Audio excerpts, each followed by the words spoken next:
let's talk about Superman, because we've got news about a Superman sequel, Man of Tomorrow. James Gunn reveals whether Man of Tomorrow will be titled Superman Man of Tomorrow and shares a script update.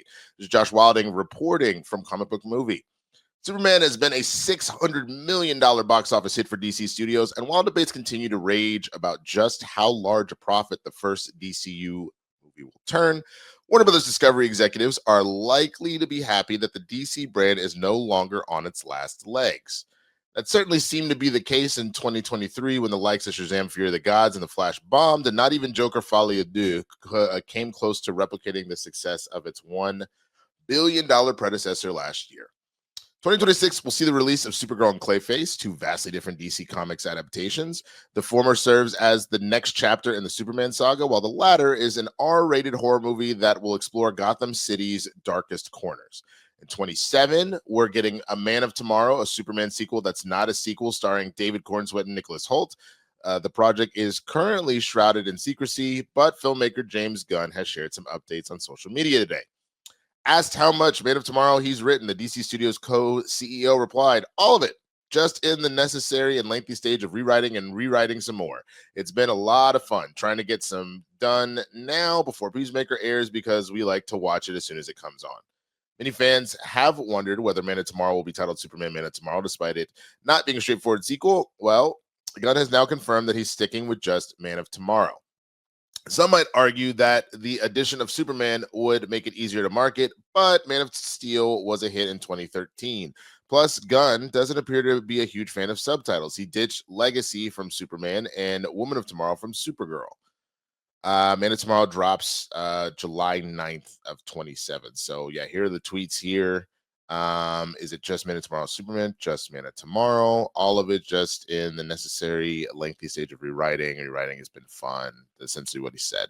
Yeah, this is just more kind of stuff there. So all right, so you hear that, Chris, and what kind of goes through your mind? Obviously, he said it's not a direct sequel per se, but it is. You still got Superman and Lex in it, and I actually kind of like the idea of not necessarily always having a subtitle. I think it's sometimes nicer to get straight to the point, but just hearing kind of the stuff he's talking about, where does your mind go with where we're going to potentially go next on this journey with Superman and Lex? Yeah, This episode is brought to you by PrizePicks. So you and I make decisions every day, but PrizePicks, being right can get you paid. That's what we want. Don't miss any of the excitement this season. Go to PrizePicks, where it's good to be right. So, football coming up. For me, I know sometimes I should wait with the Giants, but I'm always looking for that magic, and they're gonna bring it this year. So for me, that's what I'm always looking at. I'm always looking at the Giants and looking for things that can happen. And for me, I have been very beneficial with certain things when it comes to PrizePicks. It's pretty fun. It's simple, to be honest with you. And you can highlight some of your favorite players, and it's pretty great. So you can do something, whether it's, hey, so-and-so is going to have more or less than one rushing touchdowns. There's going to be more or less than 2.5 passing touchdowns. So, and you can pick the player and you can go that way. It's pretty amazing. So PrizePicks, it's simple to play. You just pick more or less on, 2 to 6 players, stat projections. If you get your picks right, you can cash in. PrizePicks invented the flex play, which means you can still cash out if your lineup isn't perfect. You can double your money even if one of your picks doesn't hit. Download the app today and use that code Christian to get $50 in lineups after you play your first $5 lineup. That is code Christian to get $50 in lineups after you play your first $5 lineup. PrizePicks, it is good to be right. It's not you. That's how we should do it, though. Every time I talk, you'll just be on screen. I will just keep swapping so we can active listen. It'll be great. It'll be great content. What I think mostly when this pops up is, why is it not a direct sequel? I wonder why we keep saying it's not that, it's not that. And the Man of Tomorrow part of it, this could be that whole Christopher Nolan, we go from Batman Begins to Dark Knight, giving them the nickname that they have, because Superman is often referred to as the Man of Tomorrow. But based on those Jim Lee images we saw with the announcement and everything, I think this is kind of a bit more about Lex. I feel like this is where we're shifting into maybe that kind of new 52 era, or even the current era of comics, where Lex is this kind of, begrudging ally who can see why Kal-El is the way he is, especially if we kind of go that route of stepping into his shoes very, very figuratively or literally rather. Yeah.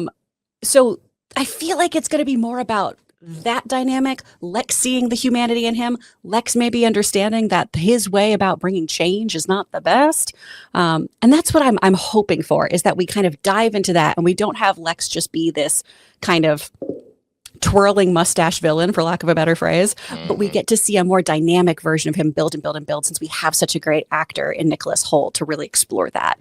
So that's kind of where I'm at. What do you think? No, I think that that's actually a really good point, and I even to the fact of, it feels like, especially because Lex, similarly to like Tony in Marvel, like calls himself like the futurist and all that kind of stuff. So the same thing, the idea of, obviously the Man of Tomorrow is a moniker that is put on Superman, but him himself being like, I'm the one doing it. I agree with you. I think it is going to be a Lex-centric story, and I think that push-pull even of, no, I'm the one that will lead us to the future, not you. Kind of that end sequence where he stops Lex finally, and even that little argument that they're having in that moment where he's like, well, you're not human. He's like, I'm as human as anybody else. What are you talking about? I think it's going to be more of that, because I think there was a lot going on in the film, but I think we only touched like the tip of the iceberg of it really at the end there to like address that.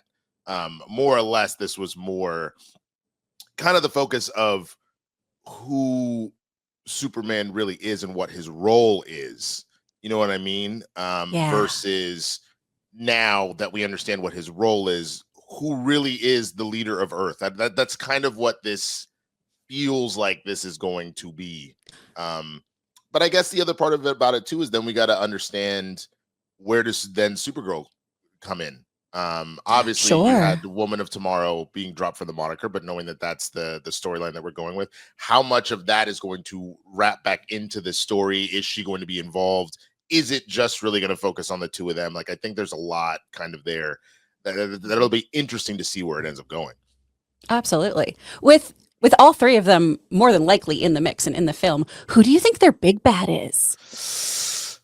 I am really hoping it's Brainiac. I have been waiting for Brainiac for so long, and there could also be a very interesting take as well if everybody is quote unquote fighting over the title of like a Man of Tomorrow. If, like you said, if Lex has to side with Clark temporarily because Brainiac is out here in these streets being like, oh, I'm leading you to a new future, a future where you're digitized and you're done, which I think could also be really interesting commentary, because he started to a little bit about the social media stuff having the, I will spare the spoiler one more time, even though the movie has been out for a couple months now, but the spoiler about the social media element that happens in this first movie, I think you could take it a whole step further. And that might be the commentary maybe that, Gunn really wants to speak on, is the idea of the digital age and what that means. And you'd be tapping back into AI and all that kind of stuff. I think it could be really, really interesting to let Brainiac do that. And then the two of them trying to fight against that. And like you said, Lex is a temporary partner that's like, well, I don't want to be digitized. So, Yeah. I think I'm 100% with you. This is exactly what I want, because that becomes so much more compelling. We get to have those lovely little bits of commentary on our current experience in the real world here, but also get to see Lex seeing how somebody else views peace in a way that is so similar to his, but just far off enough of, oh no, that's not what we should do. We shouldn't eradicate humanity for the sake of peace or goodness or anything. That's so extreme. So he can re-examine how he's approached things. Oh, hey, maybe me locking up a whole bunch of people against their will wasn't the best move. Those kinds of things. I'd love for him to have a little clarity. Just a little. It's always interesting to watch Lex kind of seesaw back and forth between kind of being good, but then going right back to being the selfish asshole that he is. Though I will say, what could be super interesting about this is, I don't know how much of Batman the Animated Series, Superman the Animated Series, that whole Justice League Unlimited universe you were into when it was out back in the day. But the point at which Brainiac merges with Lex, and then Lex is like obsessed with getting Brainiac back when they get separated. I hope that at some point, we obviously need Brainiac to just be Brainiac for a while. and Lex to just be Lex. But I hope at some point maybe that is the ultimate big bad, is at some point they merge, and then because that was a terrifying villain to deal with, is Lex's ambition and Brainiac's infinite knowledge, like it was so cool. It was their version of the Borg. It was amazing. Yeah. Oh man, the Justice League and Justice League Unlimited slapped. Those storylines were so freaking good. And were incredible. And I'm glad, to be honest with you, that they've decided to re-examine that in the comics right now, because I'm sure you know that they're doing that comic run of Justice League Unlimited, which is really interesting so far.